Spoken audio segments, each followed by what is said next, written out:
right. Let's go live. Let's do it. Welcome everyone to our special broadcast. John Lavenia here with you for Adrian. What is the title of this again? What are we doing? Sales Mastery. Sales Mastery. That's right. That's right. Sales Mastery with John Lavenia. That is me. Time is currently 5 p.m. here, local time in Arizona, on the 29th of You're October. recording. There's And no red light. what? There's no red light to say you're recording. Oh, I'm pushing it Live out on to YouTube. I'm recording Live on to YouTube. It just saves me a couple of steps because I'm hooked up to my own YouTube channel. Yeah. Okay, good. But thank you, Nikki, for making sure that every precious pearl of understanding and wisdom that falls from my mouth is captured. Thank you. That's very important. And that's our topic today. How important am I? Actually, that's exactly the opposite of our topic today. How important is the customer and what they think? And hopefully this will be instructive. I know we've got a lot of people who are here joining us live right now. Evelyn and Evelyn, both Evelyns, right? Ivier, Maleficent, if I'm saying that right, the fairy queen, right? I don't know what you're engaged in, some fairy tale stuff perhaps. Mandy, right? Mark, Nikki, Sharon, Wayne. I know a lot of you are engaged in e-commerce, which is a different, certainly it's sales. It's a different form of sales than what I'm going to talk with you about today. What I want to talk with you about is the psychology of not only predisposing and pre-motivating people to accept your offer, but to actually consummate the deal. In other words, conversions. A lot of times in the online marketing space, you'll hear the two main things you need is traffic and conversions. And for a lot of newbies who are looking to sell their wares or their opportunities, their products, their services, whatever it happens to be, a lot of times people get so obsessed with traffic because without traffic, right, you've got no eyeballs on your stuff. They go down this rabbit hole of never-ending search for leads. Now, I've done a lot of work in the home business space, and the number one question on the mind of every person, let's say, for example, in network marketing, right? So you've got an offer, you've got a business opportunity, you've got a product line. Hopefully, it's a good one. So you've got some offer that you're putting out there or that you want to put out there. The question for most people is, who am I offering this to? Where do I get leads? Where do I get leads, right? Now, typically in that space, I'm talking about a form of direct selling here, okay, which I've got experience in. In that space, typically the leads, the so-called leads, are the already existing list of people that you already got hopefully some rapport with. Hey, mom, right? So you don't need to overcome that hurdle of who is this person? You're a stranger. Are you a scam artist? Like what is this? So you don't have to overcome that hurdle. You don't have to advertise. You don't have to pay money. There's no ad spend. And typically that's as far as the marketing action goes in that space. Okay. So no, we're not going to risk advertising money. We're just going to talk to friends, family, and neighbors and hopefully sell them something. Okay, but here's what we find that happens. And I think this is instructive because the same people who show up there show up in other industries too. So I'm going to kind of lean on this one industry or profession to set the stage and to give you an example. So they go through their warm list, right? Here's mom, here's uncle, here's my brother Bob, right? And no. In fact, in that space, in like the home business space, the average person hears no twice before they quit. So then what do they think? Well, I need more leads, right? I got a few no's here. So let me go down the path of lead generation, which, yes, then can become a thing where they're investing money, spending money on advertising, on marketing to get new eyeballs coming to them who hopefully they're praying would be interested in their offer.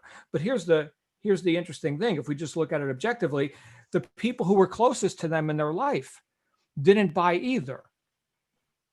So I don't care how much traffic you have. If you can't convert a prospect or a lead into a customer, a buyer, well, then we're barking up the wrong tree.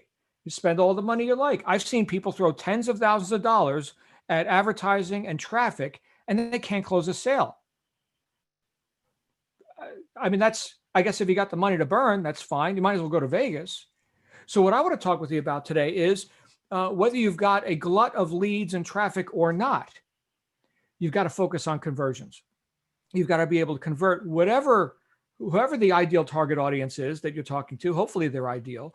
You've got to be able to convert them into a buyer, a participant, a partner, or a distributor, a referral, affiliate, something, right? Whatever the label is, whatever you're selling, whatever the offer is, may include, a variety of different levels of participation, right? Like in the case of that I just mentioned, like in the marketing or direct selling world, right? I'm not only am I a customer, I'm also a rep. Okay, fine. So the enrollment process or the conversion process, and I'm going to preface everything I say further with this: the conversion process doesn't stop just because you transacted with whatever initial transaction. In fact, the process is always happening, and this is how I look at sales. Okay, the process is always happening from initial contact all the way through the highest level participant, referral partner. They outrank you, right? They're beyond you in terms of whatever their participation level is. That's the conversion process. It never ends until it truly ends. So there's a couple of ideas that come up with this, and hopefully I can stay on track, because I want to like puke in your ear for the next half hour, and then I want to hear what part of this is usable by you. Like, what can you relate to? What can you put to work right now?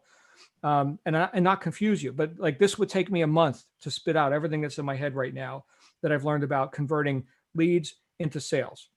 And not to toot my own horn, but I do it really, really, really freaking good. And the reason I do it really good is because, like the old saying, ABC, the ABCs of sales. Who knows what that means? You can put it in the chat. The ABCs of sales. All right. John Always be Abajay, you know what that closing. means? Always be Always be closing. closing. Always be closing. In fact, there was a miserable movie, but there was a funny scene out of a miserable movie called Glengarry Glen Ross. Some of you who have been around sales have certainly seen this movie, where it was Alec Baldwin portrayed like this bigwig that came into this boardroom where these loser sales guys who aren't closing anything, they're sitting around, they're drinking coffee. He's like, put that coffee down. Coffee's for closers. He's like, we're going to have a contest. First prize, new Cadillac. Second prize, set of steak knives. Third prize, you're fired, right? ABC, always be closing. And he's like hitting these guys over the head, metaphorically speaking.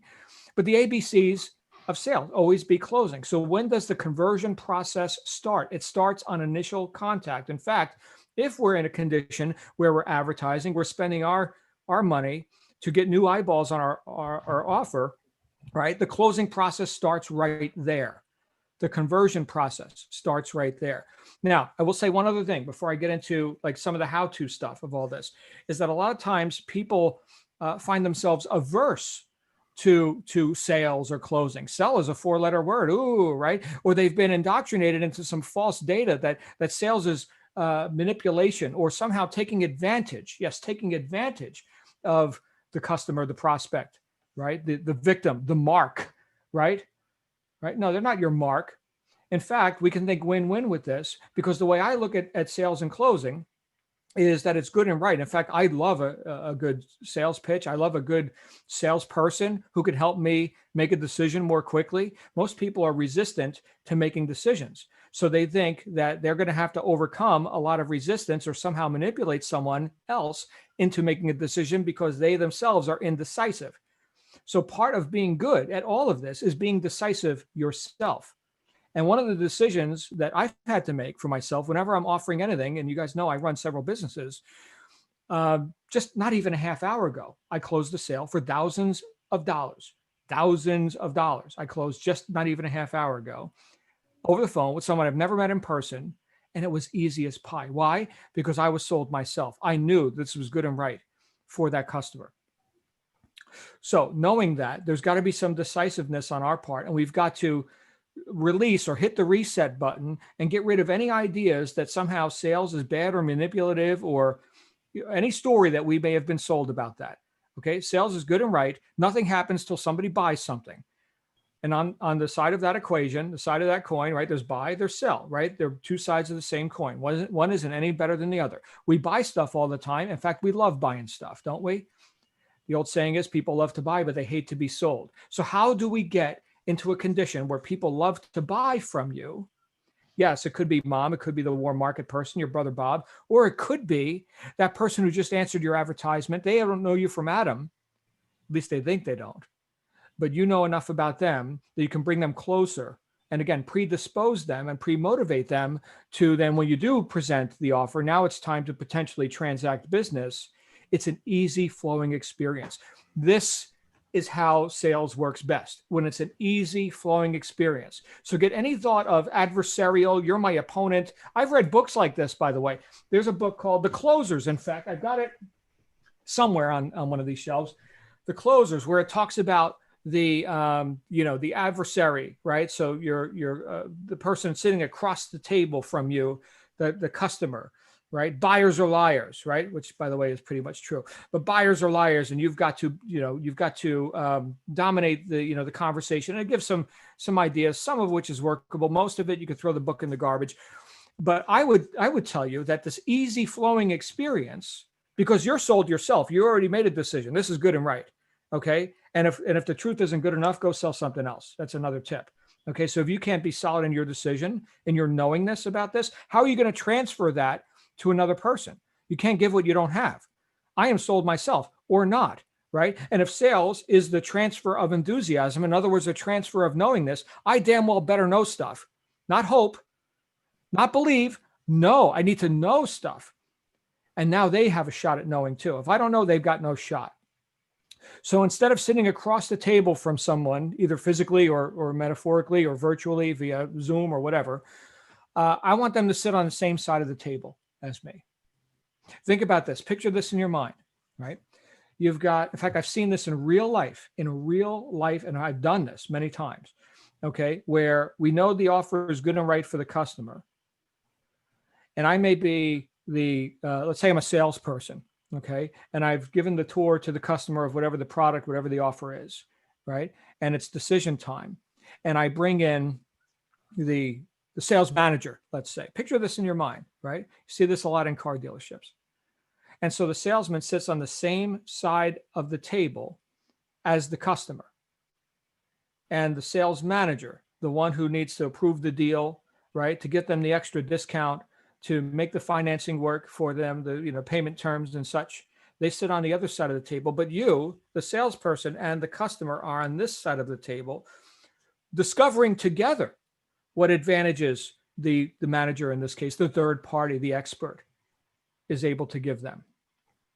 So I'm with you on this, Mr. and Mrs. Customer. We're going to explore this together. We're going to work for the best advantage for you. Now we're friend and ally.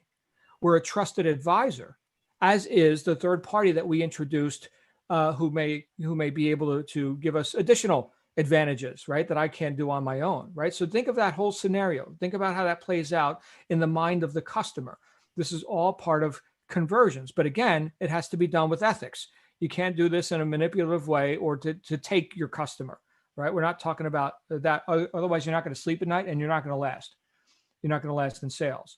And nor is that product going to last if you're selling a piece of crap, if you're ripping people off. So again, I know I'm going back to that, but I have to, and I know I'm getting all over the world here with this, but I have to base my decisiveness about their buying today. My decision precedes theirs, that they're buying today. I have to base that on a moral foundation. That's for me. Other people are sociopaths. They can do whatever they want. They would sell their mother up the river for $20. I can't relate. I can't relate to that. Okay. So I'm just giving you my reality on this. So how do we do this? How do we get into the easy flowing experience? It starts at the outset. Initial contact, whether we're talking to mom about our, little business deal and our product that we're launching on Amazon or whatever it happens to be. Hey, would you buy my stuff? Right. Or whether we're talking to Joe Public, who doesn't even know we exist until 5 minutes ago when he saw our advertisement. Always be closing. It starts right there. The conversion process starts right there. And here's how it starts. It starts by entering the conversation that is already happening in the mind of the ideal target audience, the customer, the prospective buyer. They're already a buyer. That's the trick. They already want what you got. People love to buy. They hate to be sold. So rather than a push, rather than pushing them towards a sale, you're pulling them in towards the benefits, which maybe you're enjoying yourself and which they may not know exist. They know that they got a problem. They don't know what the solution is. You do, right? So again, we're pulling rather than pushing. We're attracting rather than just hard promotion. And anytime, and this is a trick, if you want to write this down, this is huge, huge. Anytime you get in communication with someone about something that's already real in their mind, you're entering a communication or you're entering a conversation that's already happening in their mind. Anytime you communicate with someone about something that's already real to them, their affinity for you, their liking of you must increase. Must, always, always, always, always, always works. Because here's what happens. You've got, I'll give you, I know I've used an example like this before with some of our members here. You're walking down the street and a crazy person approaches you. Hey, you're on Mars and you've got 3 heads and the sky is purple and you're like, get away from me. Your tolerance of being close to that person is diminished, right? Your affinity for that person has gone in the other direction because they're not talking about stuff that you agree with that's real, right? So think about that. When things are unreal to you, when you go out of agreement with someone about here's what reality is, when you go out of agreement, you also go out of liking for that person. I'm sure you could see this in everyday life, right? People have an argument, they go away from each other. People find they agree on topics or problems or the struggles of life or whatever it happens to be, they get closer together. Commonality. So we share this reality. Yes, Mr. and Mrs. Customer, you've got this problem, which is why you looked at my ad in the first place, and we've got a solution. So I'm entering a conversation that's already there. They may not know, who can I trust? They may not know, is it a scam? They may not, I mean, there are lots of questions that go through their mind, especially on the internet. Number one question on people's minds on the internet is, who can I trust? Because there's a lot of things that are less than authentic out there. In fact, I was just talking to somebody who just lost, just in the last couple months, $40,000 on some bullshit business opportunity. And I know the people who are behind it too, and they're scum. So there's that. I won't name any names. That being said, the person has a new ally, a shared reality, because that ad spoke to them, or because when I approached mom and said, hey, mom, I thought of you because, and then fill in the blank with why you thought mom might want to get this product or join the opportunity or whatever the offer happens to be. It's something that's already real to mom. We're dropping guard now. We're taking down walls between the customer and who they think you are. Who they should think you are is a trusted advisor, a friend and ally, someone with their best interest in mind. And damn well you better be. So that's why I say base all this on a moral foundation. Okay, you can't fake it till you make it. That's BS. Okay, this is either real or you'll fail. That's been my experience with it. And I've seen thousands of salespeople go the way of the dodo because they can't get this one concept. If the truth isn't good enough, go sell something else. But knowing that we're going to be selling anyway, because we do it throughout our day, whether it's an idea, like I'm selling you an idea right now, or it's something we're going to actually transact with money, we're always engaged. We're always engaged, ABC, always be closing, right? We're always engaged in transferring some idea to another person. So if sales is a transfer of enthusiasm, and if their liking of you will increase when you engage with them in a conversation that's already real, like that problem's already real to them, they like you more. Their enthusiasm must go up, even before they know what the offer is, even before they know what the solution looks like. If they already knew how to solve their problems, they would have already solved them. They don't. You do. Okay, so their liking for you went up and their enthusiasm for your offer, whether they know it or not, has gone up just because they met you, because you engaged them. Yes, you engaged them in a conversation that was already real to them. So they're already predisposing themselves to say yes, because inside they just did say, yes, I want to hear more. That's the first sale. That's the first transaction. I want to hear more. I'm raising my hand. Here's my email address. Email me some info. Here's my phone number. Call me for the private consultation. Right? I have no idea what you're selling. It's probably not what I want anyway. But then again, I don't know what I want. But you just engaged me in a way that I'm at least willing to raise my hand. That's the first transaction. From there, maintaining an air of authority, altitude, knowingness, right? I don't want to say superiority because that's got other meanings, but maintaining that trusted advisor role, you get into what's called a consultative selling situation. So tell me what's going on with you. right? I mean, I know obviously some of the basics, but you know, what's the current scene looking like? Like right now, just so we know where we're starting from, what's working, what's not, right? And most importantly, where are we looking to go with this, right? I mean, Confucius say, "Man who shoots at nothing is sure to hit it." So hopefully you got some targets, right? So we can shoot at something. What's happening with you, right? And then typically they'll start talking because now I'm not saying, "Here's my product, buy my stuff." What I'm saying is, let's discover if this is even a good use of your time. I don't know. Your time, your money, your resources. I mean, look, when we get into marketing, it's a battle for attention. So right now, they're still transacting with me. They're paying me with their attention. They're paying attention to me. Why? Because we're talking about the most important thing in their life, which is themselves. That's key right there. What's people's favorite word?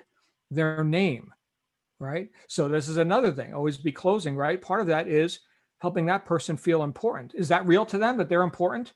Are we engaging in a conversation that's already real to them? Like their name is important? Yeah. Building that affinity, predisposing them to have more enthusiasm for when the offer is made. But in that discovery process, the more we can dialogue with someone, and that could be in a variety of different modalities. I like to personally, I like to sell phone, Skype, Zoom, right? Email to a lesser degree. Email is more for delivering data to substantiate and to document the benefits that we talked about, which is more of an emotional thing. That's more of a conversational thing. Now here's the features list. Okay, that's nice. So now we've got some documentation, but really the communication happens in the way of a dialogue. You can even do this with video. Look, right now, there are people who are going to watch this video as a recording, right? So this is going to be timeless. And you're buying right now some ideas, hopefully you are, buying some ideas which will help you, which will edify you, which will make you more able to close sales 20 years from now or whenever you're seeing this video. Okay, so you can automate some of this to the degree that you can still deliver to your ideal target audience, just like I'm delivering to you right now, in this case live. But am I looking at you, Sharon or Wayne or Coral or Daisy? No, I'm looking at a friggin' camera lens. Fine. Okay, can you deliver? But it occurs to you that I'm looking at you, right? Well, I've just done this long enough to know, look at the camera lens, John, and smile while you talk. Don't be so damn serious, right? Look, I'm inviting. I'm not going to bite your head off, right? I'm John. I'm one of your trusted advisors here. So the more you can do that by whatever modality, the closer you bring people to you. I know I'm harping on this a lot, but a lot of times people focus on the nuts and bolts. Give me a script. What do I say when they say this? I don't know. What's real to them? What would be the ideal answer for them based on their unique, specific situation in present time? I can't script that out. There's an old joke. What's the one thing that's worse than a salesman with a script? A salesman with no script. So which one is right? I would argue that if you're sold yourself, if you got a script or whatever you're doing, review it as a guideline and then throw the damn thing in the garbage and have a conversation. That's what I do. Okay. Again, you can't fake it till you make it, though. This has got to be as within, so without. This is why the title of my first book, Integrity is Everything. You can't fake this. So you're in that conversation with the customer. They're spilling their guts because you're not even trying to sell them anything. That's their experience. Again, people love to buy. They hate to be sold. You're not even trying to sell them anything. There's nothing for them to buy. They're buying right now your time with their attention. They're buying that. Yes, that exchange is happening. They don't think of it that way. But the more they reveal to you, here's my hot buttons, here's my problems, here's the solutions that I would like, here's the ideal scene, here's some targets that I have that I haven't reached yet, right? Then, again, as a consultative sales experience, you can suggest, it doesn't occur that you're closing, okay, although you are. You can suggest, well, based on this, I think you might be a good match for this. Let me explain to you how this solution works. With this product, you get this, this, and this, and here's why it matters. Okay, this feature will allow you to solve that problem you just told me about, so that you can now have freedom from that problem. And again, I'm being vague right now because this could fit into any sort of a product solution or problem solution scenario. So I'm introducing now the problem solution type close, right? So we already determined the problem. They spilled their guts because I'm the trusted advisor. And now I know what they want. The hardest person to sell is the one who won't tell them what you want, what they want, right? Try and close somebody who's, they're keeping everything tight to the chest, and they're dancing around specifics, and they won't give you like anything usable to help them with. They don't believe help is possible. That's an extreme height of skepticism. I don't know their whole life story, but clearly they've been burned in the past or feel like they have, right? Whether that's real or not, right? So the trust level is very low. What I'm saying is we got to build that trust level from the outset, always be closing. That includes consistently increasing one's affinity for you as the trusted advisor. So now we're suggesting, right, this would be the solution. And then telling them why it matters to them. Think of it like this. Everything that you have as a feature for your product, your service, whatever it is, answer this question: why should I care? So this is the feature, right? That's a quantifiable thing on a spec sheet or something. If you can answer the question, why should I care? Now we've converted it into a benefit. Here's why I care about that feature. Here's why that feature is a benefit to me and an advantage to me. So this is another concept called FAB, the FAB method. So we just talked about problem solution. FAB means features, advantages, benefits. That's a bridge that you cross from feature to benefit by showing the advantage over not having the product or showing the advantage over the competitor's product. So we're establishing, here's why I care. Here's the benefit, that's emotional. Here's the advantage, here's why you're smart for buying it, right? The feature, that's on the spec sheet. You can go read the spec sheet later.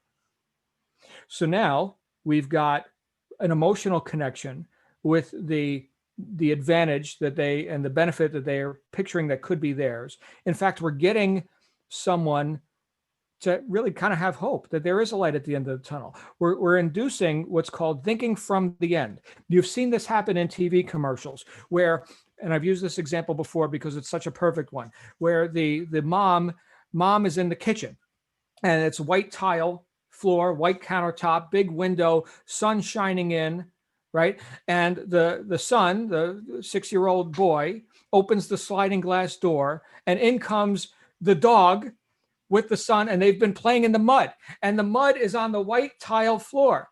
But mom doesn't fret because she's got the squirty stuff and the bad paper towels or whatever the product is, and effortlessly she squirts the thing, she wipes it up, the floor is gleaming, and she's leaning on the counter just happy, and her life is so easy, and the birds are chirping, and God bless America, and it's all because she bought the squirty thing, the wipes, the whatever the product was. Thinking from the end. They just got you to think, because you're a busy mom, right? And you got the kid with the dog in the mud, right?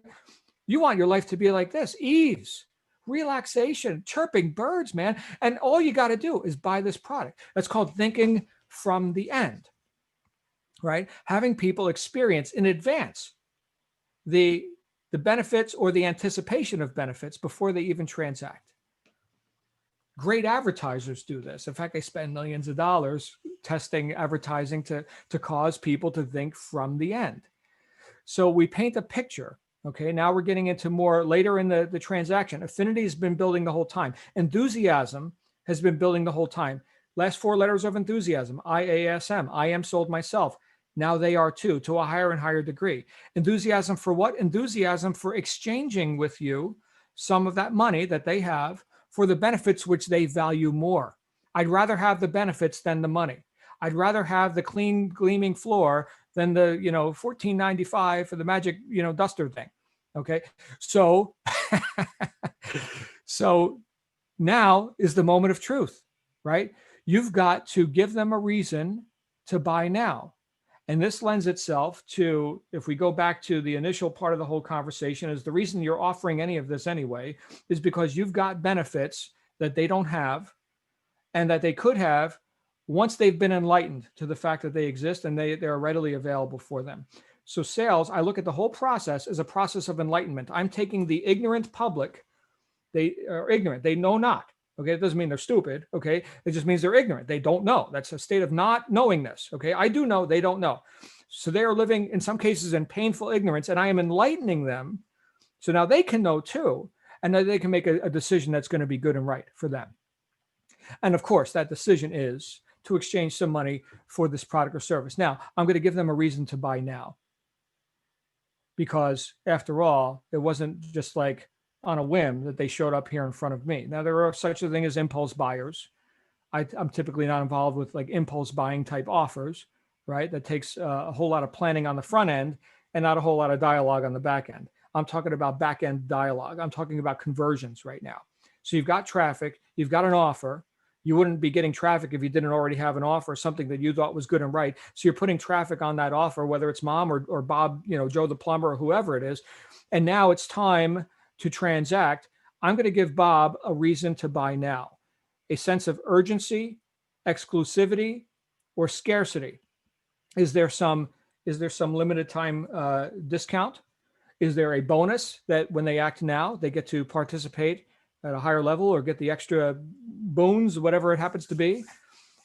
Is there a limited access to this? Is it something that they would have to qualify for, which we discovered they did qualify for in my discovery conversation, where I was asking them about their goals and their needs and whatever they want, right? Not everyone qualifies for this. There's only so much of this to go around. Something that would induce a decision. Understand, when we get into conversions and closing sales, we are inducing decisions in the minds of people who are typically resistant to making decisions. How do I know that? I am resistant to making decisions. And I'm just like a lot of other people, right? So now I've done work on that, right? I mentioned at the beginning of this talk, we've got to develop some decisiveness for ourselves. Otherwise, we can't induce that in other people. So I've already made some decisions about the goodness and rightness of this offer. But I've also, by getting to know the customer a little bit, I've also made the decision before they did that it would be a good and right thing for them to participate in, assuming they have the financial means or can acquire the financial means.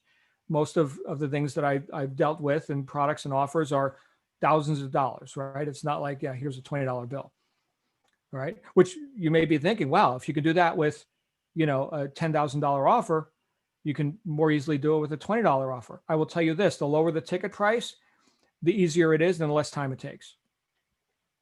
Typically, right? At least if you're targeting the right traffic, you've got the right audience, okay? But the higher the ticket, the longer the sales process, the longer the conversation. So in the case, and by the way, this also goes in the case of like business opportunity, right? Where you've got someone potentially making a decision that could change their immediate financial future, change their whole life, how they approach, survival and making a living for themselves and their family. That's a big decision. A lot of times people want to rush that conversation. It's not for everybody, by the way, right? But now, assuming that all the boxes have been ticked, everything lines up, we're getting to the point where you got to give them a reason to buy now. In other words, ask for the sale. I've seen so many salespeople, they go through the whole damn tour, right? And here's the features, and here's the benefits, and here's everything else. What do you think? Never, ever, ever, ever ask that question. Never. What do you think? You already know more than they do. Why are you asking their opinion about what they think? No. We're inducing decision.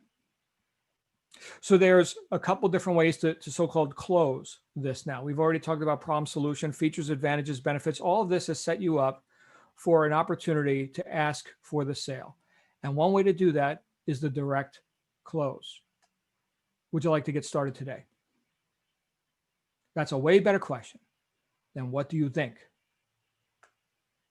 There's a couple different ways that you could enroll or purchase today. There could be credit, direct wire transfer. What works best for you?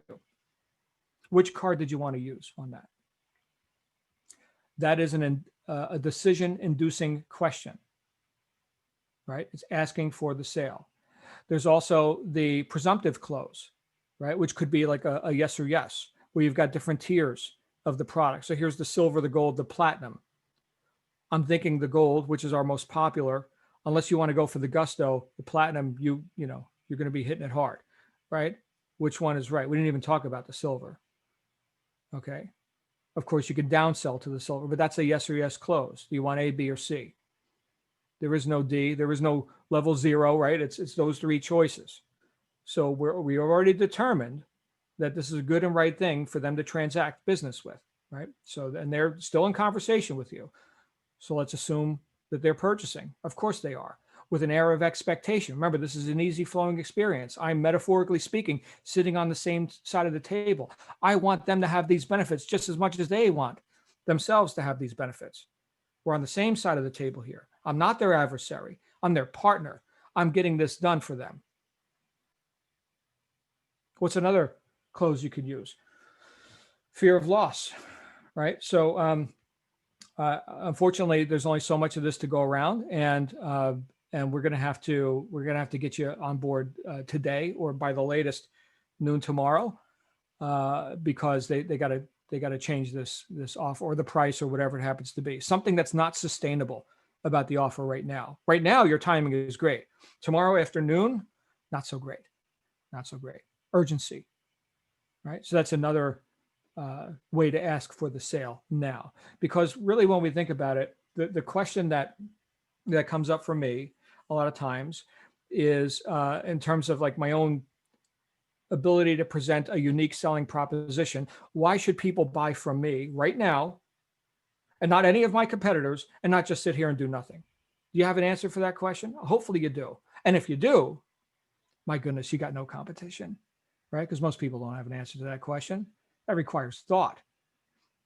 Most people would rather die than think. In fact, that's a quote from George Bernard Shaw. George Bernard Shaw, the British playwright. He said, 2% of people think, 3% think they think, and 95% would rather die than think. Do with that what you will. The point, I think, with all of this is that, yes, we've transferred enthusiasm enough to the degree where someone can make a decision, which is also good and right for them. And they're going to do it sooner rather than later. Because there's an old saying in the sales world, time kills all deals. In fact, write that down. Time kills all deals, right? When would now be a good time to get started? That's a cheeky little thing that you can throw out, right? You can throw out at somebody once you've got that rapport, that commonality of purpose, that you want them to have the benefits just as much as they want the benefits, right? When would now be a good time to get started?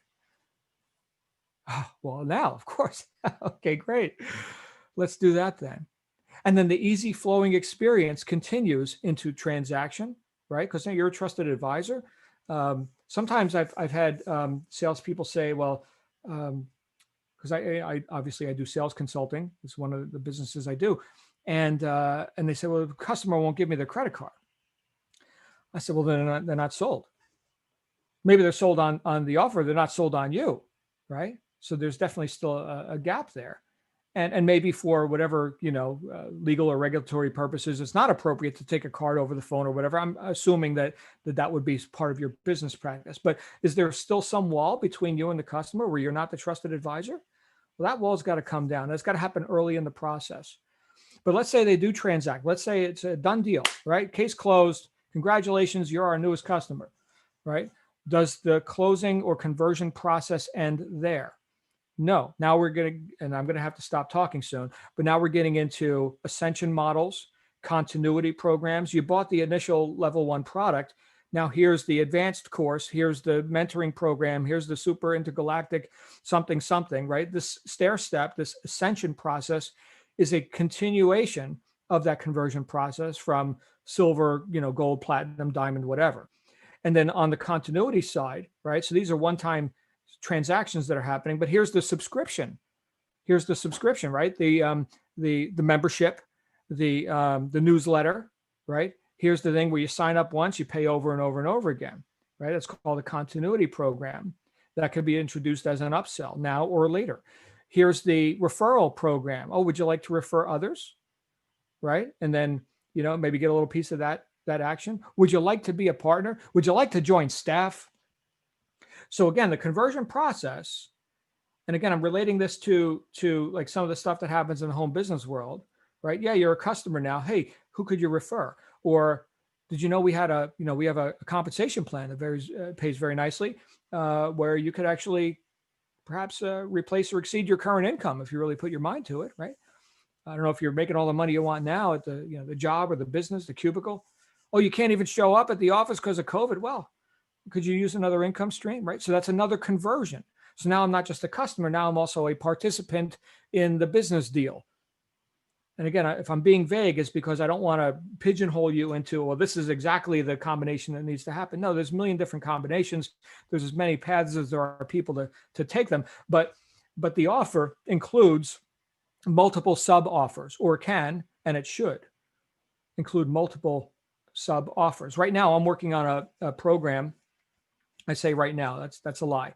I'm about to be working on a program which will come out for $1,000. In fact, I've done this program before. I'm retooling. We're going to be retooling everything, and it's a productivity program. Target price $1,000, maybe $2,000, right? Depending on how much I pack into it, and that will be one offer in a series of offers, which can also include in that total package of ascension and continuity and everything else. Here's a mastermind group membership. That's a continuity program. That's a subscription. You're experiencing it right now, right? In this case, it's a very underpriced one, but you get the point, right? It's something else that people can continue to participate in. It's another conversion that can happen. So I guess bringing this all home to the main consideration is, why should I get traffic to this offer? Why should I get people to talk to me? It's because I already have, not that I lack, but I already have benefits that could be theirs. And I know it's good and right for the ideal target audience. That's who I'm targeting. Again, whether that's mom or Bob the plumber. And then in terms of mathematics, we just got to think, can I earn enough money on the initial transaction to pay for the advertising, assuming I've got some ad spend going out? Can I earn at least that much? And if not, if I'm losing money on the front end, on the initial transaction, do I have enough of an ascension model or continuity to allow for a higher lifetime value of that customer once they've converted with the initial transaction? And this is some math that you may need to roll around in your head. It's better if we do it on paper. We don't have time to do it right now. But when you look at the whole scene of it, getting down to just raw mathematics, you've got your cost per click. Let's say you're on the internet. So there's cost per click, right? There's cost per lead, right? How many of those clicks actually gave you their information and said, yeah, sign me up for the private interview or whatever it is? How many of those people bought the initial offer? $20, $100, $1 million, whatever that offer was, right? And did you make enough on that to cover the cost per lead, right? And all the other things. So that's called cost per acquisition. What did it cost you to acquire that customer? Hopefully less than you actually made on the deal. So you're actually in profit right at the outset. Quite often that's not the case. Okay, so we're losing money. Our cost per acquisition is more than the actual profits on the front end. Great. What's the rest of the story? Because what we really got to base our metrics on is something called lifetime value. Lifetime value. If your whole business lives and dies on your cost per acquisition, and that's got to be lower than your initial profit, then you're not going to be able to invest as much as your competitor, who can lose money on the front end, pay more to get a customer because they got a back end where they're going to make a lot of money, right? Yeah, let's lose. In fact, how fast can we lose money? Let's bring in some customers. Let's lose a bunch of money right now because we know what's going to happen because they know their metrics. The lifetime value could be astronomical. In fact, one of the businesses that I work with, company I do business with, their lifetime value is through the roof. They lose money for the first year on every new customer. They lose money for the first year and they don't give a damn because nobody is leaving. Their customer retention is, I've never seen a company on planet Earth with retention like this. So yeah, we'll lose money for the first year. Who cares? Nobody's leaving, right? They're going to spend money for the rest of their life. If you can get into a condition like that, man, unfair advantage, unfair. So hopefully you got some usable ideas that will give you an unfair advantage here. Don't play fair, play to win, Okay. Life isn't fair. Play to win. And if you know you're ethical and your offer is good and right, sell it, damn it. You've got a moral obligation to sell it. Don't be afraid of that word. Yeah, it's a 4-letter word, just like work. Sell, right? Don't be afraid of that word. It's good and right. I love a good sales pitch. In fact, I'll end with this. I actually went to a timeshare presentation once because I just wanted to hear the sales pitch. I hear these guys can close. The pitch was so good, I bought it. Okay, so do with that what you will. We're going to open up the floor for the commentary from my dear friends here. Adrian, you've got the floor, sir. John, absolutely brilliant. Oh, I just muted you. I clicked the wrong button. I am so sorry. Lower hand was the button I was trying to click. All right. I know you were telling me how brilliant I was. Continue your tongue, Beth, sir. Thank you. There you go. That's interrupted my sales pitch now, John. Don't you hate when that happens? Oh. John, no, it was absolutely brilliant. That was a great tour of what we really need to know. And I think everyone should definitely watch this. Yeah, we talked a bit about this week, not being embarrassed to sell. If we can't get over that, we're going to be really stuck. So we've got to learn to take the knocks, presumably, as well. You'll get pushed back, you'll get rejected. Presumably, that's something you've got to have a fairly thick skin. But I was going to ask you about this whole idea of telling the story and how that fits into this, because we've spent a lot of time talking about the fact you're selling a story, not the product. Mm-hmm. How would you weave that into the whole process, John, and fit that in? And then I was going to ask you about whether you use body language to read the customer. Man, two huge topics. And again, it would take me a month of nonstop talking to spit out everything that I know about sales. But the old saying that facts tell and stories sell is real. When endearing the customer or increasing their affinity for you by engaging with them in a topic or a reality that they agree with, that's real. Okay. Stories help do that because they're relatable. Jesus did this with parables, right? So he's talking to a bunch of fishermen, right? He's going to give them examples that are a bit observable in common life, right? So a lot of times that will show up, that story will show up because I'm sitting on the same side of the table, metaphorically speaking, with the customer. I had those same problems, right? I understand. There's a formula called feel, felt, found. I know how you feel. I felt the same way. Here's what I found, right? So again, I'm on the same side of the table as you. We've had this common problem. I am very fortunate that I discovered these solutions, right? That could also be in the form of a damaging admission. I know Glenn, our friend Glenn, likes to talk about this. I think he got it from me, but I didn't originate this. But the idea that that I'm not perfect either, right? I'm not your guru or anything. This is something that I'm a customer too. Remember the Hair Club commercials, Hair Club for Men? It was here in the United States. So the guy would be talking about, guys were going bald. And so we got the Hair Club and we're getting the hair. And then he would end every commercial with, oh, by the way, I'm not only the Hair Club chairman, I'm also a client. And he would show a before picture because the whole commercial he's talking, he's got the beautiful hair. Here's the before shot. Look at that chrome dome, right? Look at that baldness. So that's kind of relatable. It's a story, and don't people like that when they get to, as a trusted advisor, they get to learn from someone or glean from someone who's been down that road before. It's the difference between a coach and a mentor, right? I'd much rather be identified as a mentor who's saying, pulling you along with me. I'm walking this path, you can walk with me, rather than from the sideline saying, hey, I'm your coach, you should do this. Whole different world, right? So a lot of times you can weave in damaging admissions into that. I do this, I did it twice today. And it was real. It's not faked. It's not scripted. It's real. And it was relatable to the people that I was selling. They all bought, by the way, but the idea is that you're likable. People buy from people they know, like, and trust. Now, the second issue was, what did you bring up?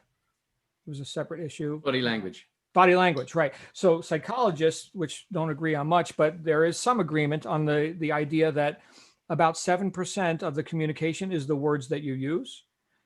93% is physiology, which includes tone, tonality, elocution, body language. With the transfer of enthusiasm, it's not being eloquent per se. And that's where scripts kind of fall on their face, right? When somebody's trying to force out a script. Oh, please don't do that. I mean, if you need to read the script 100 times, fine, do that, get it in, make it yours, and then throw the damn script in the garbage, right? Because timing has a lot to do with that. That's part of the communication. Comedians are excellent at this, or at least they try to be, right? The strategic pause, the delivering the punchline at the exact right millisecond, right? Because they've got experience, right? They know the audience is going to laugh, they're going to react in a certain way. And then if they deliver that second punchline, they're going to get the second laugh out of it, right? So it's a timing thing. It's aesthetic. It's actually aesthetic. So there's an art and a science to this, right? The science is, of course, the transfer of enthusiasm, which we just talked about. The art of it is who's doing it, right? So that's where, two people with the same script have totally different closing statistics. Why? That's why, right? Who engaged the customer and got them in a state of agreement? That's what we're really looking to do. If we're having an easy flowing experience, we're inducing agreement and cooperation on the part of the audience, the recipient, the buyer. Two huge topics. We could spend entire sessions talking about each of those. We haven't even touched on the greatest sales weapon of all, which is proof, right? If you had to sell mute, like, you can't even talk, right? Just show people proof, right? That is the best sales weapon you got. That's also a story. Facts tell, stories tell. Look at Bob. Bob's life sucked. Bob had problems. Now Bob is happy. See the smile? See, smile. Bob's smiling, right? That could be you. That's proof, before and after. We haven't had any time to go into that, but it goes. The conversation can go for a long time. So, Adrian, thank you as always. Great, John. Yeah, Great, John. That was brilliant. Thanks. Very, very helpful. Let's go to Evelyn and then Wayne. Hey, Evelyn. Hey, John, thank you so much. I am passionate about sales. I always been, but there is something that is always been said by people that say they do not like sales. And there is something I learned in my lifetime of being in the industry. Whatever industry I've been in, it's always been with sales. And what people don't understand is that everything, including your relationship, when you were, you and Shannon, you had to sell yourself to her why you were the best husband candidate. Actually, she had to sell herself to me, but don't tell her that. But no, you're right. People, I've sat in seminars where somebody said, myself, let's say I'm giving the seminar. How many of you are in sales? And like a few hands go up. How many of you are married? And all the hands go up, right? Well, you sold somebody. Yes, absolutely. And people don't realize that sales is a crucial part of our lives. And they have this, I don't know, the fear, I guess. I don't know why they associate that with being a car salesperson when there's nothing wrong with being a car salesperson, because that's an honest job as well. So, it's changing people's mind and perspective of how they see things. The other thing is that I talk about is, why are you so afraid of talking? Why are you so afraid of offering your services? You are being selfish by not sharing what you know, what you have, because that person behind you, in front of you, that person on the internet that you may be contacting with, they may need that income. If we're talking about network marketing, you keeping that to yourself and not sharing it with everybody you know, you are not letting them earn more income that they may be desperately seeking, So don't keep that to yourself because you're afraid of reaching out to them. Be original, be truthful, have integrity, speak from your heart, try to connect with them in a personal way, relate to them. Don't be salesy. Just speak from your experience with the product that you love, that you use, that you have these results. They are phenomenal. They're going to help you with this or that. And that's it. Well, by you making that connection with the person, they are going to buy from you. They are going to buy from you because they believe in you, because you're giving them your testimony. They are going to love you and they are going to believe you, because you're already using that. Why do you go to a hair salon? Why do you go to this store to buy these shirts? When you're walking in there, do you need to have somebody telling you? No, you're already going there to shop. So just share. Basically, that's, what I wanted to say. If you are selling something, don't keep it to yourself. Don't be embarrassed. Don't be ashamed. Actually, don't be selfish and share. What do you got to lose? You already have the no. You're just going for the yes. Beautiful. And you've got experience in that space as well with the networking and such. A lot of times people have at least as much doubt as they have enthusiasm. And it reminds me of the idea that Wallace Wattles introduced in his book, The Science of Getting Rich, which we will be reviewing here on our mastermind group. And he said, where two people can be engaged in the same business, one gets rich, the other remains poor. Well, the one gets rich, they do things in a certain way. And in order to do things in a certain way, you've got to think in a certain way. The key word in all of that is certain, the absence of doubt. So if I'm doubting myself, I'm not sold myself, right? I'm not convicted. I'm not sold. Right. So now, like a rat looking for cheese, I need the sale. Oh, please buy my stuff. Well, I haven't really bought it myself, right? I may have transacted, but I'm not really sold, right? I'm hoping that you like it. Now it's personal. There's a big difference between rejection, which everyone in sales refusal rather, which everyone in sales will experience. Refusal, no thank you, right? Versus rejection. Now that's personal. That's a choice, right? I get plenty of refusal. I don't get rejected.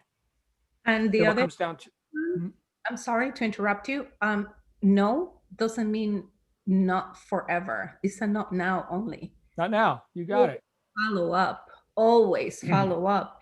People may not be ready at the moment to buy from you, the next 5 minutes, the next week. But if you don't follow up with them in a couple of weeks or in a month, you may lose them and you already have a warm contact. So that's very, very, very important. Yeah. Evelyn, I've had people on my email list for years that hadn't bought anything. And then like 5 years, I'm not exaggerating.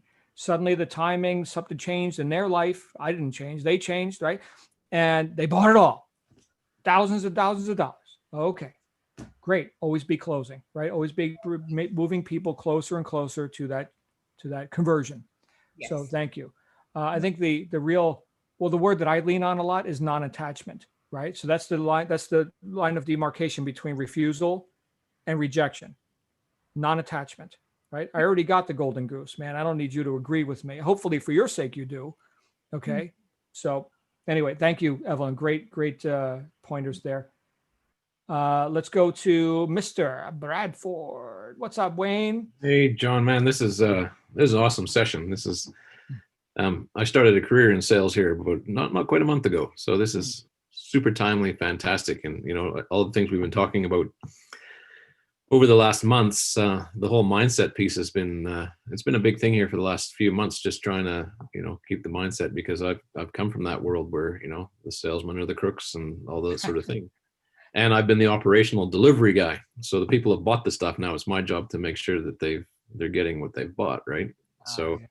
moving into the sales realm, which is partly one is to help myself be challenged and to change that and to learn that part of life, because, we used to, in the industry I was in, the pilots would be, there'd be no airline without me. And we used to like to say to the pilots, there would be no pilot if it wasn't for all the people selling the seats and all those sorts of things, right? So the people they're delivering that. So it's a super crucial part of any business. So, in those books that we've been reading, there's a lot of advice in there is to go learn this stuff, get in there, work hard at it. So, a lot of the pointers that you brought out here today and some of the stuff that Evelyn was just sharing there have been really, really fantastic and super useful, as I go back to work tomorrow here to implement some of these things. Because, I've been learning about cold calling. I've been, I don't have great product knowledge yet. So it's about trying to establish the relationship and then find the people who know, can answer the product questions and that sort of thing. So really appreciate all that was shared tonight. Thank you. Thank you, Wayne. I hope you find some of this immediately, actionable, and I trust that you do. And congratulations, man. Welcome to the highest paid profession in the world, sales and marketing. Nothing beats it. Yeah, no, absolutely. Thank you. Yeah. Ivier, what's going on, Ivier? Hello, John. Hi, everyone. I was going to ask a question. You mentioned something where you talk to an individual or a contact and they don't open up for whatever reason. Either everything's going honky-dory in their lives, and so they've got no problems, they've got no challenges, no issues, or the trust level is really low. So their body language could be, I don't really want to engage with this because, are you trying to con me? What's your angle? Where are you going with this? How would you try and overcome that or win that person over? I mean, obviously, I know it's going to happen over time, but are there specific tactics or questions or approaches that one can use over time, just to convert that person or at least warm them up from that standoffish point, with that first conversation to get them to a point where they're more receptive to listening? Or is it just a timing thing maybe in their world and you just keep them on the back burner and just keep in touch on a regular basis? Yeah. So big conversation once again. I guess, this could be the pilot program for an entire course on sales, because what you just asked is a huge topic. So there's the push and there's the pull. All right. So we already established that I'd rather pull than push. That's the way I look at it. So pulling people closer to me. Now, if they're pushing me away, then what do I have to do? I have to push them away as well. So if they're backing up, I'm backing up. This is sort of a neurolinguistic programming trick, if you will, but not that I'm a student of that. I haven't done much study on that. I had one person accuse me of being a master of it. And I said, well, I haven't even really studied it. He's like, well, then you do it automatically. I'm like, oh, okay, that's interesting. But if someone is resisting or showing a lack of affinity, right? So we're out of rapport, then I'm going to go out of rapport with them. I'm going to be like, and I'm going to invent a scenario here. Well, look, I mean, this may not be for you, right? There's a takeaway, right? I'm taking it away. So, I mean, look, not everyone qualifies for this. We may be barking up the wrong tree based on what you're saying or what you're not saying, right? So I certainly don't want to waste your time. Oh, wait.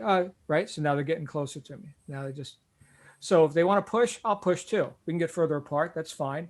I've got the solutions. I know it. They don't know what these solutions are. Otherwise they would already do it. So, so in that way, it comes down to, it's like in negotiations. And I know Adrian had introduced the idea that maybe we do some training on negotiation skills and such. Not that I claim to be a guru or anything in that area, but I sold lots of stuff, right? Which is a negotiation in itself. But the non-attachment has to be there. You got to be willing to walk, just like in a negotiation, right? Some people call this win-win or no deal. Steve Covey wrote about this, 7 Habits. So win-win or no deal, right? So look, if this is not good and right for you, I don't want your money. So that's fine. The other thing you could do is to introduce a story. So Adrian asked about stories, right? So if I'm not getting rapport with somebody, I will put something relatable in front of them to see if they bite. In other words, I'll dangle, here's a hook, right? Here's something we may be able to grab on. And if I'm extroverted enough, in other words, if I've got enough attention on them, not on me, not introverted and go, I hope I do it right. What word should I say? No, I'm fine. Good. Right. You're the one with the problem. Let me go ahead and focus on you. And I'm hearing enough between the lines, then typically, and I don't know how duplicable this is. Okay. But this is what happens for me. A story pops into my mind and I deliver it right on cue. So am I channeling something? Can I teach that? I don't know. I don't know if I could teach that. Okay. But you really got to be able to listen. And you really got to want that person to win, that person to have the benefits. Again, we're trying to sit on the same side of the table here. They refuse to. Okay. Let's sit across the table. In fact, I'm going to back up from the table now. In fact, there's the door in case you're looking for it. Oh, you're not? Oh, okay. So does that make any sense? Yeah, absolutely. Lots. Right. Lots. Thank you. Absolutely. Great topic, John. I think we have to have a part 2 of this, or maybe a series, because I just think there's just so much that we can still unpack from this, but fantastic introduction to this. Yeah, really good. How serendipitous. Shannon's not up to hosting today. So you get this. You get this pile of whatever this was. So I think that's all the hands. Any burning desires? Anything else you want to say before? I know Carl had to run. He had to go sell somebody something. He was so excited. He's like, I got to go sell something. See you later. He texted me in the chat. All right, my friends. We're going to get together tomorrow for Fun Friday. Bring a costume and dog, cat, joke, something. All right. I will see you all real soon. Thanks for being with